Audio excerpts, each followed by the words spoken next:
네, 윤석열 전 대통령은 건강상의 이유를 들며 오늘 예정됐던 재판에는 나가질 않았습니다. 그럼 윤 전 대통령이 수감된 서울구치소 연결해서 자세한 소식 알아보도록 하겠습니다. 김지욱 기자, 윤 전 대통령은 지난 1월에 이제 구속 수감돼서 거기서 한 2달 가까이 지낸 적이 있었는데 그래도 그때는 현직 대통령 신분이었잖아요. 그럼 그때랑 지금이랑 좀 달라지는 게 있습니까? 네, 윤석열 전 대통령은 지난 1월 19일 구속 수감돼서 3월 초 구속 취소될 때까지 이미 이곳 서울구치소에서 한 차례 지낸 적이 있었는데요. 그 당시 현직 대통령 신분에서 구치소 밖으로 나갈 땐 경호처 차량이 붙는 등 경호가 이뤄졌지만 전직 대통령이 된 지금 상황에선 구치소 밖으로 나갈 때도 경호가 이뤄지진 않습니다.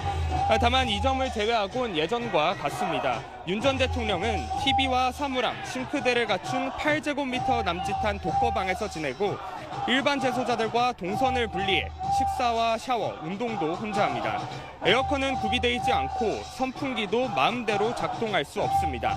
윤 전 대통령은 오늘 새벽 구속 심사 결과를 기다리다 인치된 장소에서 잠을 잤고 이후 머그샷 촬영과 지문 채취, 수형복 환복 등 일반 수용자와 같은 절차를 거친 걸로 알려졌습니다. 그리고 앞서 전해드린 것처럼 윤 전 대통령은 오늘 그 내란 사건 재판에 나가질 않았는데 그럼 그 재판은 어떻게 진행됐습니까?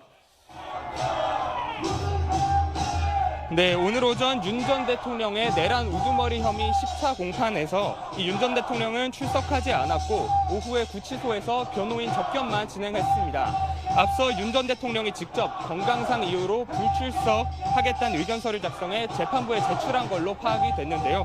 윤 전 대통령 변호인단은 구속된 지 8시간밖에 되지 않은 사람을 재판에 부르는 게 적법한지 의문이라며 재판 진행 중단을 주장했습니다. 반면 특검팀은 윤 전 대통령이 정당한 사유 없이 불출석했다며 구인장 발부를 적극적으로 고려해달라고 재판부에 요청했습니다. 재판부는 증인들이 모두 참석한 점 등을 이유로 오늘 재판을 진행했습니다. 지금까지 서울구치소에서 SBS 김지욱입니다.